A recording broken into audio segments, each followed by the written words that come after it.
दोस्तों, आज की हमारी कहानी है पिता का दर्द। ना जाने पिछले जन्म में कौन सा पाप किया था जो ऐसे कंजूस माँ बाप के घर में पैदा हो गया हूँ। यह सोचते हुए रमन का मन दुख और कुंठा से भर गया।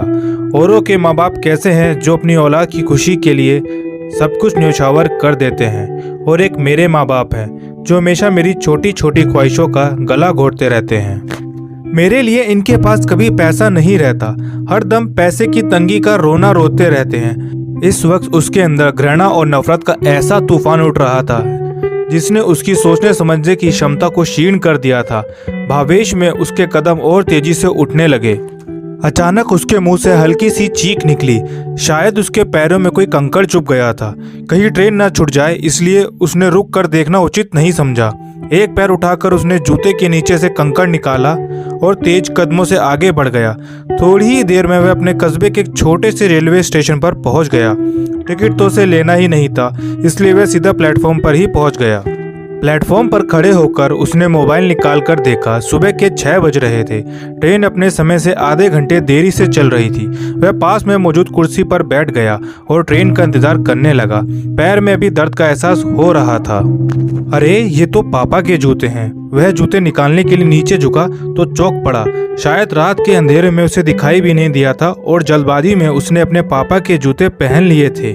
जूते निकालकर उसने देखा तो पैर के तलवों में एक जगह खून रिसा हुआ दिखाई दिया। जख्म ज्यादा नहीं था, बस हल्का सा चुभा था। तभी उसका ध्यान जूतों के निचले हिस्से की तरफ गया जो बिल्कुल क्षत हो चुके थे। बुरी तरह से घिसने के साथ साथ वो कई जगह से फट चुके थे।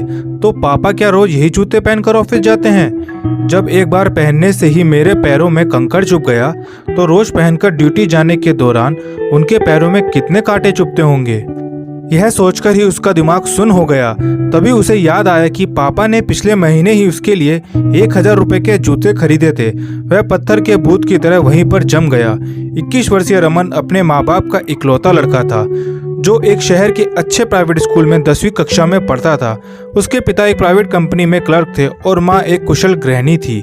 इकलौती औलाद होने के कारण ऊपर से माँ बाप का कुछ ज्यादा ही प्यार दुलार था। वो सीमित आमदनी के बावजूद भी उसकी हर ख्वाहिश पूरी करने की कोशिश करते थे।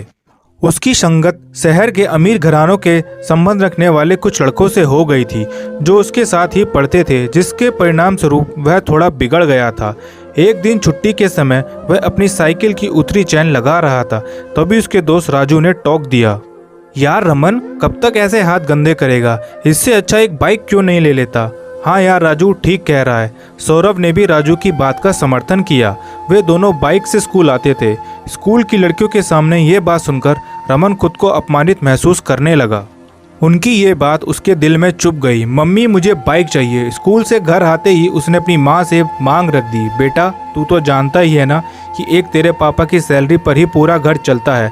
वो इतनी बड़ी रकम कहाँ से लाएंगे? माँ ने समझाया। मैं कुछ नहीं जानता, मुझे किसी तरीके से बाइक चाहिए। इतना कहकर वो क्रिकेट खेलने चला गया। रात को माँ ने पापा से ये बात कही तो पापा कुछ नहीं बोले। शायद उन्होंने सोचा कि उसने ऐसे ही बोल दिया होगा, सो उन्होंने इसे गंभीरता से नहीं लिया। पापा, मेरी बाइक का क्या हुआ? 3-4 दिनों के इंतज़ार के बाद उसने एक दिन पापा से पूछा, बेटा अभी पैसों की थोड़ी दिक्कत चल रही है, 2-3 महीने रुक जाओ, मैं दिलवा दूंगा। पापा बड़े प्यार से बोले, नहीं, मुझे बेवकूफ़ मत बनाइए, मुझे इसी हफ्ते बाइक चाहिए। रमन ने जरा ऊंची आवाज़ में कहा।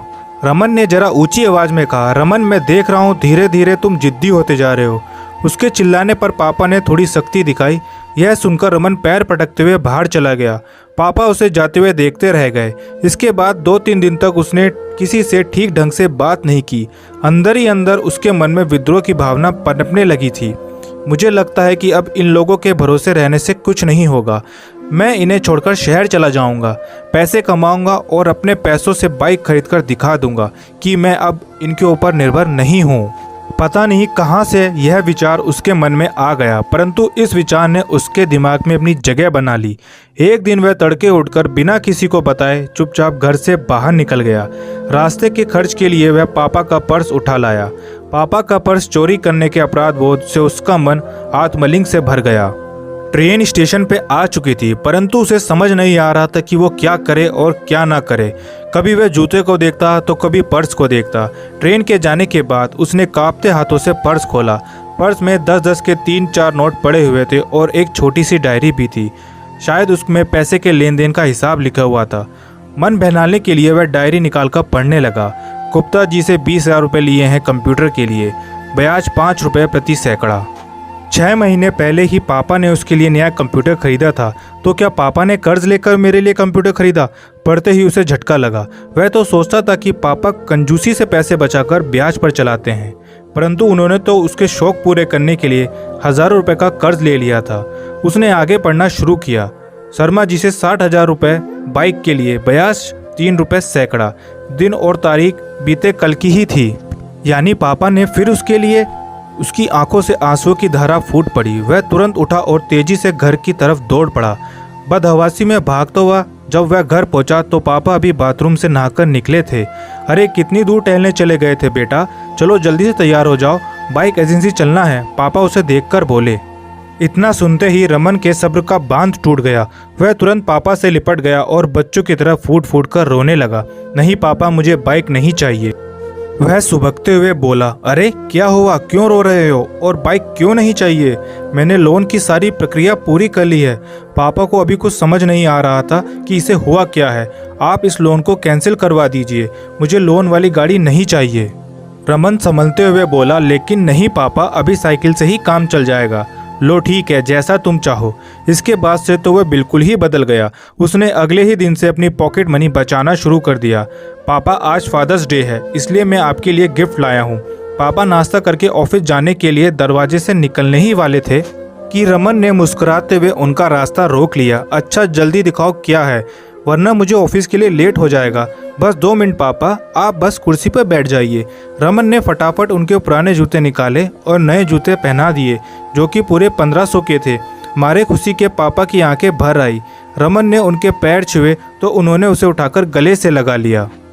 दोस्तों, आपको बाप और बेटे की प्यार भरी ये कहानी कैसी लगी हमें कमेंट करके ज़रूर बताइएगा। और अगर वीडियो पसंद आई तो इसे लाइक करें और चैनल को सब्सक्राइब करें।